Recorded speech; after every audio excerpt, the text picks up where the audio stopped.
This project is assessing the impacts weeds have on agriculture in the southeast of New South Wales. The New South Wales Biosecurity Act requires landholders to manage weeds which impact on the economy, including agricultural systems and products. Compared to the previous Act, the Biosecurity Act focuses on asset protection and risk-based compliance.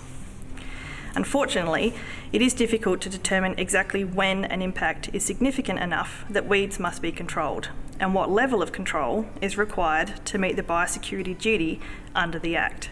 The project is identifying the primary agricultural industries of high economic value based on the Australian Bureau of Statistics commodities data. The agricultural production areas that are then being more accurately mapped using land and soil capability data and aerial photography. The average annual economic value of each of these assets is then being estimated, along with the main weed threats.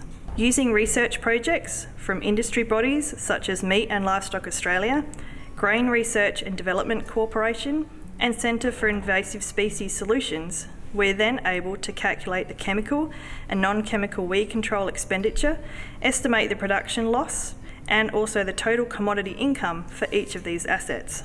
The outcomes will then include a map of all the high-priority agricultural assets across the southeast that are threatened by these weeds.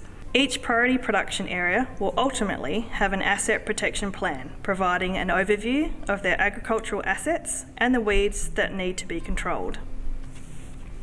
We hope to improve the confidence of biosecurity officers to educate land managers about the economic impacts of weeds on local agricultural industries and the biosecurity duty to control specific weeds that pose an impact.